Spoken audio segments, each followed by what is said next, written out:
Imagine que você pudesse desvendar o segredo mais profundo da existência humana, aquele impulso cego que nos move, que nos faz amar, odiar, lutar, seguir em frente e, enfim, inevitavelmente sofrer. Se a vida parece um ciclo interminável de desejo e tédio, de frustração, de busca incessante, talvez as respostas para sua inquietude estejam na mente de um dos pensadores considerado dos mais pessimistas, porém dos mais honestos da história, Arthur Schopenhauer. Mostre sabedoria e faça como nós. Se inscreva no Sapere Aude, o canal de alta cultura do professor Daniel de Ávila.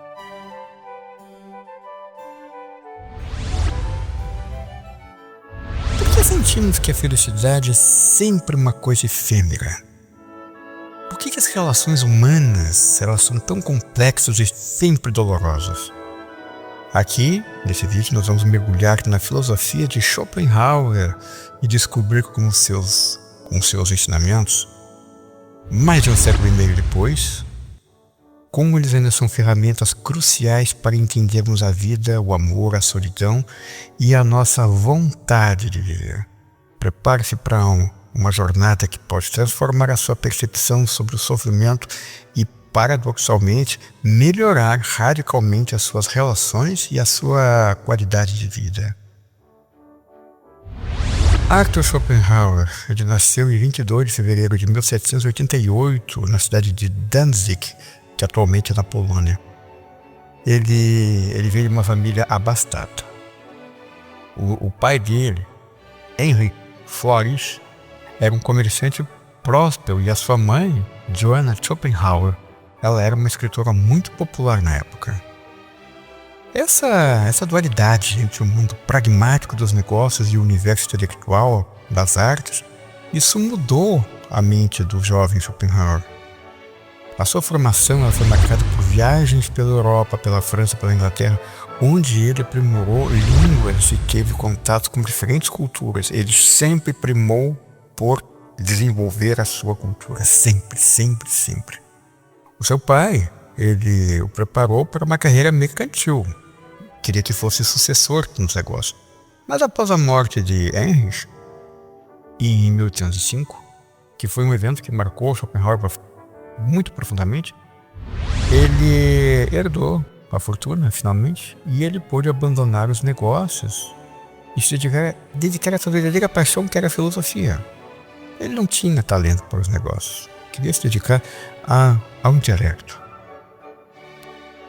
Ele estudou medicina, inicialmente, e depois filosofia, nas universidades de Göttingen e em Berlim. Em Berlim, ele teve a oportunidade de ouvir grandes nomes como Fichte, mas foi herança filosófica de Immanuel Kant, que eu vou fazer um vídeo sobre o Kant. Essa herança filosófica de Immanuel Kant foi isso que tornou a base da revolução do pensamento do jovem Arthur Schopenhauer. Foi o Kant que fez a cabeça dele. Agora é importante classificar Schopenhauer não como um filósofo humanista ou iluminista, mas sim como um dos primeiros e mais preeminentes expoentes do idealismo pós-kantiano. Guarde isso aqui, idealismo pós-kantiano. Tá? E, crucialmente, um pilar do pessimismo filosófico, que foi uma corrente que a princípio tinha só ele. Era o pessimismo filosófico do século XIX. A sua filosofia representou uma ruptura com o otimismo ingênuo daquele idealismo alemão do seu tempo, especialmente de Hegel. E Hegel era alguém a quem ele confrontou publicamente mais de uma vez. E dava aula, até no mesmo horário que o Hegel, quase que por mera provocação mesmo, O Hegel numa sala ensinava uma coisa e quase ali na sala ao lado o Schopenhauer ensinava a mesma coisa, só que em sentido contrário. Apesar da sua visão sombria sobre a humanidade, Schopenhauer ele era conhecido por sua profunda compaixão pelos animais. Olha que interessante essa parte aqui, ó. Os animais, tá? Ele via nos animais seres dignos de consideração moral, pois como nós, eles eram capazes de sofrer.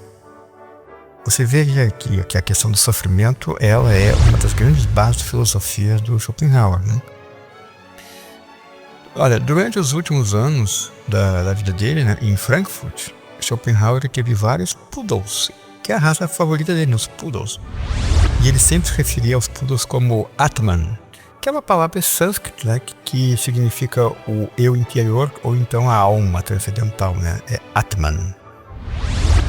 Agora, ele via esses cães como os únicos seres com quem ele podia ter uma relação de confiança e afeto genuíno, olha aqui, ó, contrastando com a sua aversão e a sua desilusão pelas que ele chamava complexas e hipócritas relações humanas. Ele não gostava muito das pessoas, ainda eu também não. Uma curiosidade, tá, aqui, é que ele supostamente andava com seu poodle, né, seu Atman, pelas ruas, né? E quando o cachorro latia, ele dizia alguma coisa tipo assim, ó: pois é, meu amigo, eu sei que você também sofre. E as pessoas ouviam ele falar isso e não entendiam, né? Por que ele tá falando isso, né? Que o cachorro tá latindo, né? Porque também sofre, né? Segundo ele, né? Agora, o Schopenhauer, ele faleceu em 21 de setembro de 1860, em Frankfurt. Tá? Depois de uma vida de reclusão. Ele realmente não gostava de sair de casa porque ele dizia, né, você sabe o que é que tem aí na rua? Pessoas, então eu vou ficar dentro de casa. Ele falava isso, né? Agora, a obra central de Schopenhauer, ela foi publicada quando ele tinha apenas 30 anos, que é uma obra chamada O Mundo como Vontade e Representação. Foi publicado em 1818. Esse aí é o pilar do seu sistema filosófico, né? Se você quer estudar Schopenhauer, tem que começar por esse aqui, tá? É O Mundo como Vontade e Representação. Ele foi profundamente influenciado por Kant, né? Como já citei ali, e de quem ele herdou, né? A distinção entre o fenômeno, que é o mundo como aparece para nós, e a representação, tá? Que é a coisa em si como ela realmente é, tá? Olha, aqui nós vamos entrar numa relação assim que lembra muito lá o mundo das ideias do Platão, tá? Guarda isso, tá?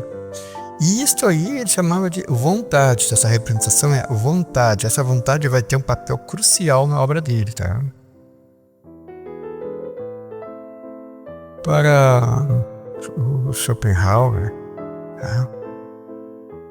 A vontade, tá? Aqui com V maiúsculo, tá? A vontade, ela não é a nossa vontade consciente normal, mas sim é um princípio metafísico universal, é um impulso cego, irracional e incessante, que impulsiona tudo no universo, né? Desde a força da gravidade até o desejo sexual, passando pela a nossa vida, a nossa luta pela sobrevivência e a busca da felicidade, né? Nós somos todos manifestação dessa vontade de viver, tá? Uma outra obra importante dele, né? Outras obras, né? Inclui, por exemplo, ó, a quádrupla raiz do princípio de razão suficiente. Olha os nomes assim, são, né, impressionantes. A quádrupla raiz do princípio de razão suficiente, que foi a tese de doutorado dele, tá? Depois ele tem muitos ensaios, né? E escreveu também os aforismos para a sabedoria da vida e a metafísica do amor e a metafísica da morte, tá? As ideias centrais dele aqui sempre vão girar em torno de vida, morte, amor e solidão. Agora, se a vontade é a essência do mundo, o sofrimento é a sua consequência direta e natural. Vou explicar para você aqui. A vida, segundo Schopenhauer, ela é um pêndulo que oscila entre dor e tédio. Por causa de frases assim que disseram que ele era pessimista, na verdade ele seria classificado como um filósofo realista. As coisas são assim, desse jeito mesmo. Agora, nós desejamos algo, né? Quando a gente quer alguma coisa, né? A falta nos causa dor. Aí nós lutamos para obter aquela coisa, né? Enquanto lutamos para obter, isso causa o sofrimento. E quando a gente alcança aquilo, se alcança, vem uma satisfação que é uma felicidade passageira e efêmera. Então coloquemos assim, na vida nós não temos felicidade, nós temos momentos felizes, momentos efêmeros felizes, mas não temos a felicidade aqui nesse plano, tá? E aquilo, né, o desejo ele é apenas momentaneamente silenciado, tá? O desejo ele se acalma quando você atingiu o que você queria, né? Depois vem o tédio, tá? Enfim, você lutou para conseguir uma coisa, teve sofrimento, aí você conseguiu, teve um tédio. Se você não conseguiu, aí você mergulha num sofrimento maior ainda. E esse é um ciclo da vida. Então, a vontade ela se manifesta como um novo desejo, reiniciando todo um ciclo de busca e sofrimento de novo, né? E a vida é assim, você vai de um desejo para outro, né? Até atingir aquele degrau, e quando você o atinge, você busca um outro degrau, então você está sempre em busca de alguma coisa, tá? O ser humano, ele é desse jeito. E a visão Schopenhauer sobre o amor, isso aqui é importante, ó. O amor romântico aqui nesse caso, tá? Amor homem e mulher nesse caso aqui, tá? Isso aqui é desolador, tá? A visão que ele tinha disso. Ele via esse amor romântico, né, chamado amor cortês, ele o via como uma ilusão, que é uma astúcia da vontade para garantir a procriação e assim a continuidade da espécie. É quase que um jogo, tá, da vontade usando a biologia para garantir a perpetuação da espécie, tá? Então ele faz com que os pares de opostos, né, se unam, movidos por uma suposta atração, que vão chamar de amor, mas na verdade o objetivo é só passar os genes adiante, tá? Segundo ele, é assim, tá? Agora, aquele fervor apaixonado, né? Isso aí não é sobre a felicidade individual dos amantes, isso é sobre o instinto cego de preservação da espécie, tá? Às vezes, a natureza encontrou dois seres ali que são compatíveis, né, para a procriação. Então ela tem que criar um elo de ligação entre eles para que eles procriem. Então cria-se toda lá uma engrenagem que vai fazer com que passe a existir um sentimento de união entre eles apenas para que acasalem, tá? A visão dele é assim, e é mais ou menos isso mesmo que acontece, tá? Muito embora vai ter alguém que vai estar sempre contestando, né, dizendo que não, que acha que não, mas geralmente é quem nunca nem sequer amou ninguém, né, e vai contestar uma coisa assim que, sabe, não é da sua alçada, né. Agora, uma vez que foi cumprida essa função reprodutiva, o amor romântico ele tende a se dissipar, né? Então é por isso que quando aquele amor começa muito tórrido, né? O amor à primeira vista, aquilo ali geralmente não dura muito. Você não vem me dizer que você conhece muitas pessoas que começaram assim, ó, um olhou pro outro, se apaixonaram perdidamente e estão aí há 50 anos. Não é assim que acontece. O que acontece é que as pessoas podem até ter essa união assim, repentina e tórrida, aí eles se juntam, aí reproduzem, tem filhos lá, e daqui a pouco lá vai cada um pro seu lado lá e acabou o amor ali, tá? Agora, em relação à solidão, isso aqui é importante porque eu vi isso aqui, tá? Ele exalta a solidão, tá? E ele argumenta que o homem verdadeiramente inteligente e espiritualmente rico, ele só encontra paz na reclusão. Agora, aqui eu vou fazer uma reparação. Onde ele chama de solidão, eu vou chamar de solitude. Porque às vezes a solidão você não escolheu, você foi, digamos assim, meio que colocado de escanteio, assim, então você vive numa solidão. Mas não foi escolha sua, as circunstâncias levaram você a viver desse jeito. E eu, no meu caso, por exemplo, isso foi escolha própria, tá? Então é a solitude, você vive sozinho ali e se sente muito bem vivendo sozinho e não tem intenção de deixar de viver sozinho, tá? Eu chamaria isso aqui de solitude, tá? Mas aqui no texto original que ele escreveu, lá nas primeiras obras, ele chama de a solidão, né? Agora, a sociedade e as relações humanas, elas são sempre movidas pelo egoísmo da vontade. E a convivência nos força a gente se nivelar por baixo. Você acaba tendo que se relacionar com as pessoas. E ali você vai ter decepções, vai ter angústia, uma alegria efêmera aqui e ali. Mas geralmente o contato com o ser humano normalmente vai te criar problemas. Problemas que você não teria se você não se misturasse tanto com as pessoas, tá? Aí ele escreveu assim, ó. Quem não ama a solidão também não ama a sua própria liberdade. E é verdade isso, tá? Na hora que você abrir os portos para as nações amigas, digamos assim, né? Você está sujeito a receber coisas desagradáveis também, tá? Não vai só receber gente boa, gente maravilhosa e que vai te acrescentar. Você vai receber também aí umas coisas que não prestam, tá? E a solidão, o que ela é? Ela é o palco onde o indivíduo ele pode ser ele mesmo, tá? E sem aquela exigência da vontade coletiva que te obriga a ter relação aí com as pessoas, né? E você não quer ter essa relação com as pessoas. Agora, a morte, tá? Que isso aí também, ele explorou muito esse tema da morte. A morte, ela é vista não como um fim, mas como uma libertação. A libertação do indivíduo da sua própria manifestação da vontade. Ou seja, ele se livrou desse ciclo, né? De estar sujeito lá a uma vontade, assim, que te obriga a fazer você ser o que você não é, né? A vontade em si, ela é indestrutível. Mas a morte ela dissolve o indivíduo, ou seja, aquela representação ali, né, daquela persona, né, ele desaparece como indivíduo, né, e ele volta ao princípio cósmico, que continua a se manifestar em outros seres, tá? O medo da morte, na verdade, é o medo da vontade, né, em perder a sua manifestação individual. Então é mais ou menos o seguinte: você morre, segundo o pensamento dele, né? No ato da morte você se reintegra ao todo, né? Aqui ele diz que você volta à origem. Isso aqui é o que nós pregamos com relação ao que acontece com a alma. A alma volta ao todo, né? Mas aqui não tinha elementos para verbalizar isso, tá?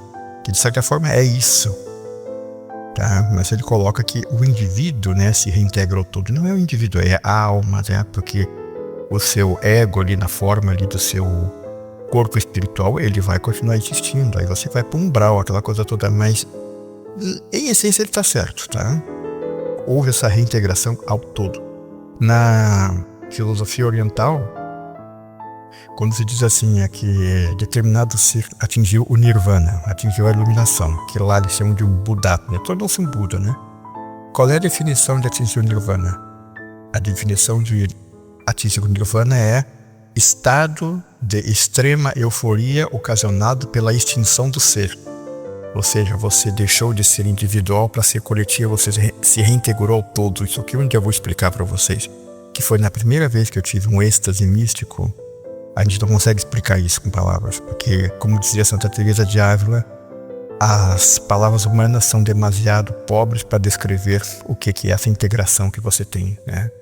Então eu defini assim, ó: eu fui ao universo e o universo veio a mim e nós fomos um só, tá? Pena que aquilo não dura muito, tá? Os êxtases, eles costumam não durar muito, tá? Mas isso aí vai ser tema para outro vídeo, né?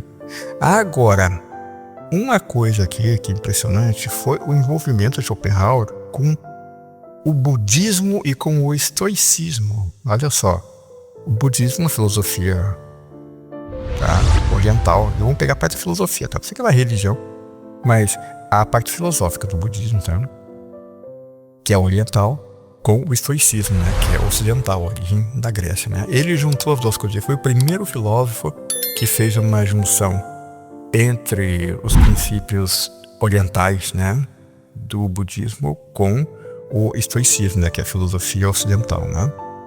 Até que foi o seguinte, né? Ele encontrou no budismo, tá, uma ressonância com a própria filosofia, porque ele pegou lá as 4 nobres verdades, né, do Buda, que é a existência do sofrimento, a origem do sofrimento, né, que é o desejo, a cessação do sofrimento e o caminho para essa cessação do sofrimento.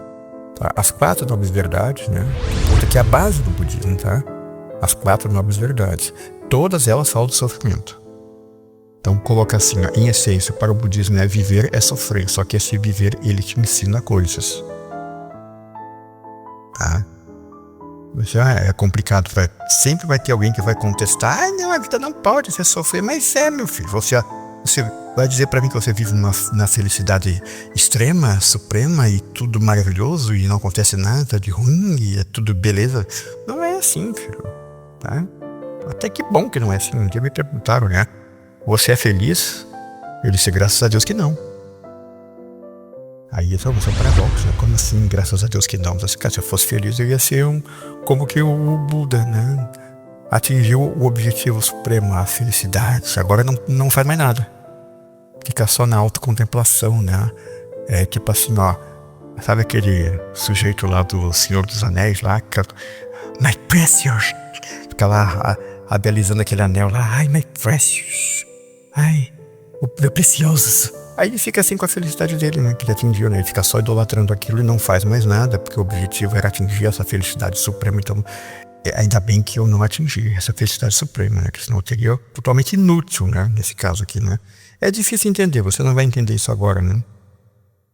Vai ter sempre tem um sujeito aí que contesta tudo que eu falo nesse sentido, né? Porque ele acha que entende. O cara não faz nada para entender essas coisas, mas ele pega um trecho desse do Schopenhauer, por exemplo, ele tem elementos lá para contestar o que o Schopenhauer falou lá 150 anos atrás. O cara hoje aqui que não tem experiência nenhuma com a vida, ele contesta lá porque ele acha que não é assim, tá? E a base de contestação dele é essa. Eu acho que isso não é assim.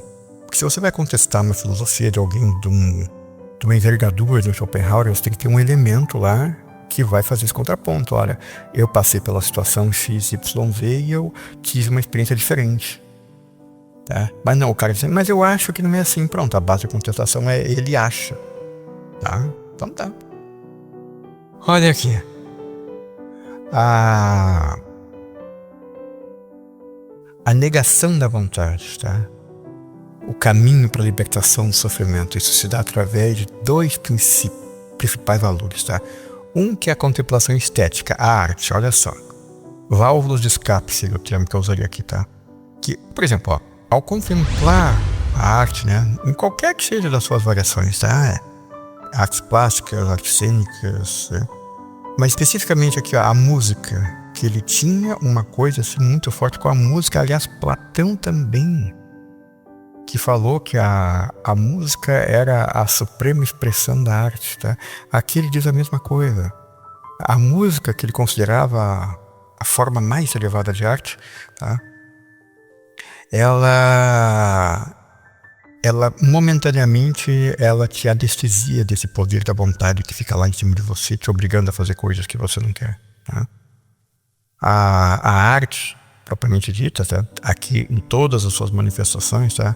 Ela nos permite uma breve, porém poderosa suspensão do desejo de sofrimento. Ou seja, você se distrai contemplando uma coisa bela, uma obra de arte, tá? Por isso é que aquelas pessoas que servem a outros interesses, né? Eu não vou dizer que isso é o interesse do mal, tá? Outros interesses, eles glorificam não a arte bela, essa estética, né? Mas aquela arte lixo, aquela questão de arte moderna, né? Pega lá um sapato, põe um guarda-chuva em cima e diz que aquilo é uma obra de arte, não sei o que. Meu Deus do céu, né? Bem, tá? Agora aqui, ó, nós temos aqui o ascetismo ético, que é a compaixão, tá? A ética, ela não é baseada em mandamentos divinos, mas na compaixão que devia ser natural e intrínseca do ser humano. Que é aquela capacidade de sentir a dor do outro, que nós vamos chamar aqui de empatia, então, né? Que ele não usa esse termo, que nem tinha esse termo na época, mas eu vou botar aqui que isso é empatia que ele tá falando, né? Que é aquela capacidade de sentir a dor do outro. Como se fosse a sua própria dor, tá? Você se coloca no lugar do outro ali, né? Tentar imaginar o que ele tá sentindo. Isso é empatia, tá? Agora, isso surge daquela percepção metafísica de que nós somos todos manifestação de um mesmo poder divino, tá? Nós somos todos irmãos, nós somos, digamos assim, ó, apenas fragmento de uma coisa maior, mas nós estamos todos ligados por uma coisa comum, né? Que seria a criação, né? Nós somos criados todos, somos irmãos. Então devia ser natural, né, que o sofrimento de um afeta o outro. E todos nós trabalharíamos para aliviar o sofrimento do outro. E nem tanto que você vê o ser humano fazendo justamente o contrário, porque nada dá mais prazer ao ser humano do que causar dor e sofrimento ao seu semelhante. Você vê isso ao longo da história todinha. O ser humano gosta de causar sofrimento aos outros, né?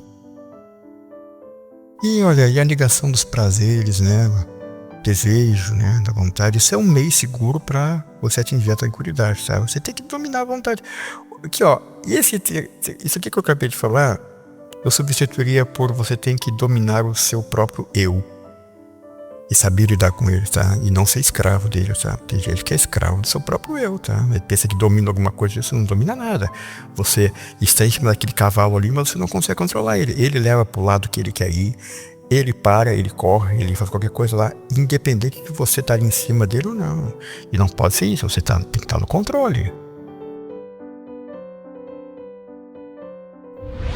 Nada representa melhor isso do que a figura, né, do centauro. O centauro era aquela metade homem, né, e metade cavalo, ou seja, é a consciência humana sobre o seu corpo animal, tá? Isso é muito difícil de explicar. Não sei se eu tô me fazendo entender aqui também, né, que eu tô falando com vocês aqui tudo de improviso, eu não tô lendo nada, tá?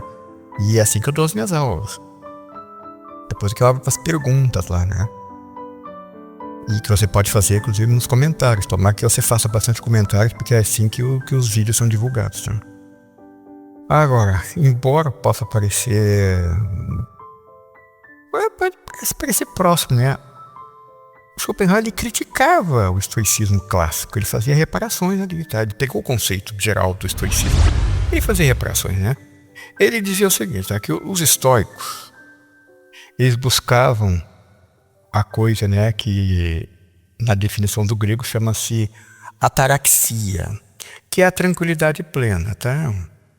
É aquele, eu não uso esse termo, eu vou botar assim, ó, busca a paz de espírito, tá? Tranquilizar sua mente e a paz de espírito, tá? Chama-se ataraxia, tá? Eles faziam isso através do quê? Os estoicos, né? Através da razão e da aceitação do destino.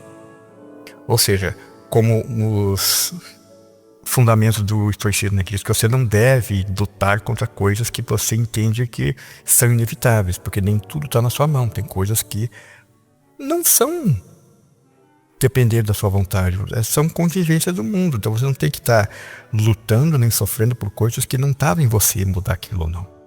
Existe o fator inevitável também, né? E essa parte aqui, ó, dos estoicos, né, que falavam da razão, daquela aceitação do destino, que tinham chamado o fator inevitável, Schopenhauer, ele considerava essa aceitativa como uma ilusão otimista, tá? Porque para ele a aceitação não era suficiente, né? A razão, em grande parte, ela é escrava da vontade, a razão. Daí a necessidade de você dominar o seu próprio eu. Porque quando você fala de vontade, na verdade é o eu superior, tá? Que às vezes faz e obriga você a fazer coisas que você não queria fazer, mas você acaba sendo obrigado porque você não domina a sua própria vontade, né? E a libertação real, ela exige o quê? A negação ativa da própria vontade. Ou seja, um domínio de si mesmo que você só vai atingir quando você conhece a si mesmo, tá? E olha, para ilustrar aqui, tá, o poder, né, do pensamento, né, vou apresentar para você, tá, 5 frases, tá, e vou botar em destaque aqui, tá, frase de Schopenhauer. A primeira, olha só, o homem pode, é verdade, fazer o que ele quer, mas ele não pode querer o que quer. Isso aqui é o que os orientais chamariam de um koan. É para você pensar, porque nem tudo aqui vai ser apresentado assim, prontinho e acabado. Tem coisa que você tem que pensar, então puxa pela mente. O que será que quer dizer isso? O homem pode, é verdade, fazer o que ele quer, mas ele não pode querer o que ele quer. Vá pensando aqui o que será que quer dizer isso. Outra frase. A vida humana é um negócio que não cobre as despesas, tá? Ou seja, naquela relação custo-benefício, tá? A vida, ela é mais prejuízo do que lucro, tá? É o que diz essa frase, tá? A vida humana é um negócio que não cobre as despesas. Quer que você concorde ou não, tá? Você chegar no fim lá, você vê lá o que você conquistou na vida e o que você perdeu na vida, você vai ver que a conta não fecha, tá? Terceira frase, ela diz o seguinte, ó, a solidão, ela é a sorte de todos os espíritos excelentes, ou seja, se você vive na solidão, aqui eu vou substituir, tá, a solitude, para diferenciar da solidão, que novamente eu explico, a solidão normalmente ela ela não dependeu da sua vontade, tá? Contingências levaram você para a solidão. Estou falando da solitude, que é aquela solidão que você determinou para você mesmo, tá? Que a solidão, ela é a sorte dos espíritos excelentes, né? Ou seja, você é um afortunado se você vive na solitude, tá? E tá feliz assim, você tá bem do jeito que você tá, né? Não se incomoda, ninguém vem te aborrecer. Tá feliz da vida com aquilo ali, meu Deus, sabe? É uma felicidade efêmera, mas você tá bem assim. Pode acreditar que você está muito melhor na solitude do que tendo relações aí sociais e humanas aqui só onde que... Tchau. A quarta frase. A felicidade é apenas a ausência da dor. Tá? Você não vai concordar muito com isso, né? Mas que você está raciocinando em outros termos. Entenda uma coisa. Só porque você está encarnado nesse corpo físico, você já está num sofrimento quase que permanente, tá? Olha aqui, ó. Com as limitações do corpo, tá? Porque qualquer batidinha te causa dor, uma queda quebra os seus ossos, tá sujeito a todo tipo de doenças, um arranhão, né? Já te cria problemas ali. E isso no ponto de vista físico, né? Agora do ponto de vista, assim, talvez de sentimento, né? Moral, ético, assim. Aqui, ó, você foi ignorado lá, isso te aborreceu, você foi maltratado lá, feriu seu orgulho. É um sentimento não correspondido de causa sofrimento, enfim. Aí entra aquela coisa, né, que dizia lá o Raul Seixas, lá naquela música lá, né? Que dizia assim, né? Você está conta que você é um ser humano ridículo, limitado, que só usa 10% da sua cabeça animal. Que bom que você usasse 10%, você usa uns 5%, se tanto. Talvez o Einstein usasse 7%. Você não usa 10% da sua cabeça animal, tá? Normalmente é menos que 5%, né? Pra você ver o potencial que o ser humano tem para evolução, né? Imagina que ele começasse a usar 10%, usar 15%. Nossa, isso é uma coisa assim, né? Populosa, né? Mas não é pro nosso tempo isso, né? Muito bem, e a frase número 5, que diz o seguinte, tá? A compaixão pelos animais está intimamente ligada à bondade de caráter, e quem é cruel com os animais não pode ser um homem bom. Isso aqui é autoexplicativo, né? Você vê alguém que maltrata animais lá, e com certeza faria isso com pessoas também. Você não tem compaixão pelos animais, você não vai ter compaixão pelos seres humanos também, então você vai ser um ser humano horroroso. Tá? É só você ver como é que ele trata os animais, só você seria uma pessoa boa, não, tá? O vídeo ainda não acabou, mas passei aqui apenas para pedir que deixe seu like e seus comentários, que são muito importantes para impulsionar o vídeo e o canal. Desde já, agradecemos.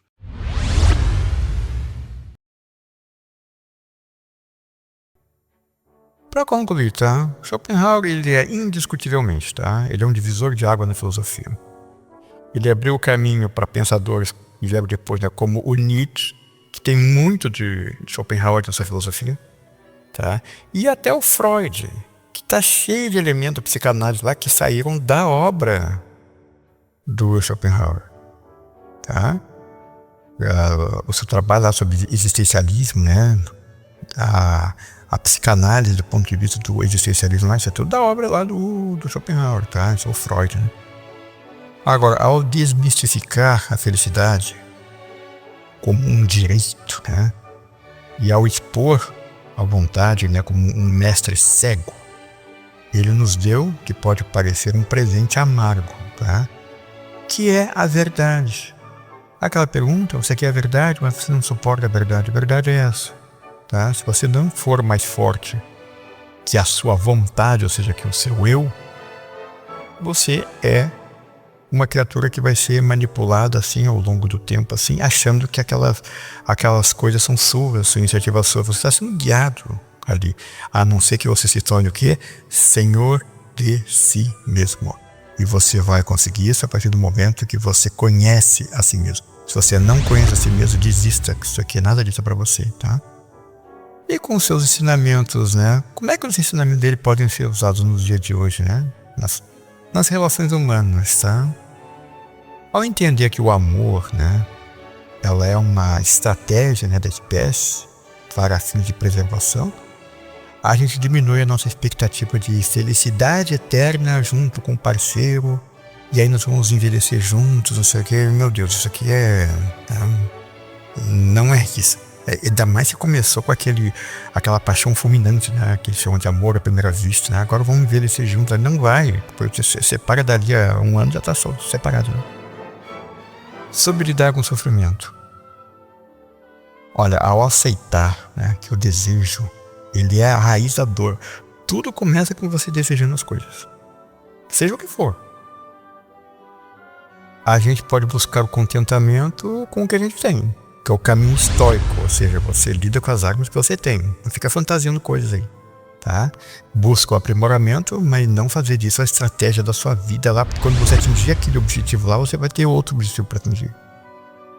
Tá? Então entra na estagnação e isso aí é tipo a morte em vida, né? Então o ser humano está sempre em busca de novos objetivos, tá? Então aprenda a se conformar um pouquinho também, tá? Não vai com muita sede ao pote aí, tá, filho? E depois tudo é passageiro, né? Isso aí tudo é o sic transit gloria mundo, né, cara? A glória do mundo é transitória. Você dedica a vida lá a levantar fortunas, construir um império industrial, construir não sei o que. Daqui a pouco esse sujeito morre, vai tudo parar na mão de pessoas lá que ele nem conhece, tá? E a tranquilidade, normalmente é do espírito, né? Isso aí é a valorização da solidão. Cultiva a solidão, acredito que eu estou te dizendo, é sei que eu estou falando, né? A solidão, no caso a solitude aqui, ela nos ensina a buscar a riqueza interior. Você se fecha em você mesmo ali e você descobre o que tem dentro de você. Você descobre que você é o seu melhor amigo. Você fala a língua que você entende. Você mesmo não vai se atraiçoar, você não vai se decepcionar, porque você é você com você mesmo. É muito difícil de entender esse conceito aqui. Tô imaginando que você vai estar entendendo onde eu quero chegar, tá?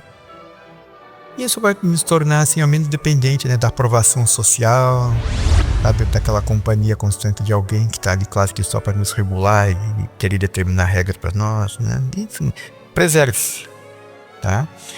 E o Schopenhauer nos ensina que a sabedoria ela não está em buscar a felicidade ilusória, mas em minimizar o sofrimento, ou seja, você não tem que estar em busca da felicidade. Olha o que eu estou te falando, a felicidade aqui nesse plano ela não existe. Existem momentos felizes. Então ele diz assim aqui, o seu objetivo de vida não deve ser buscar a felicidade, porque ela é ilusória, só vai conseguir momentos felizes, tá? Então não fica buscando a felicidade ilusória, você tem que minimizar o sofrimento, tá? E para você, para o terapeuta, né? Para você, qual ensinamento de Schopenhauer você acha que fez mais sentido? Você deixa seu comentário. E se esse vídeo despertou em você alguma coisa de querer conhecer mais, tá? Você não se esqueça, tá? De deixar o seu like e se inscrever no canal. E nós vamos explorar mais e mais. O que eu fiz aqui para você é uma das aulas, né? Eu faço aqui que resumir, principalmente essas aulas assim de 2, 3 horas de duração. Mas é tudo improviso, tá, gente? Aqui eu não anoto nada, não escrevo nada aqui, é tudo improviso, tá? Então por enquanto era isso, meus amigos. Espero que você aproveite, né, o que eu te pus aqui. Deixe comentários, tá? A gente precisa de comentários. Não adiantaria eu ter muitas visualizações e pouquíssimos comentários, porque o algoritmo ele trabalha com a interação, que eles chamam de engajamento, tá? Então deixe comentário, tá? Pode deixar vários comentários e eu vou respondendo os seus comentários. Então por enquanto era isso, muitíssimo obrigado e até a nossa próxima aula.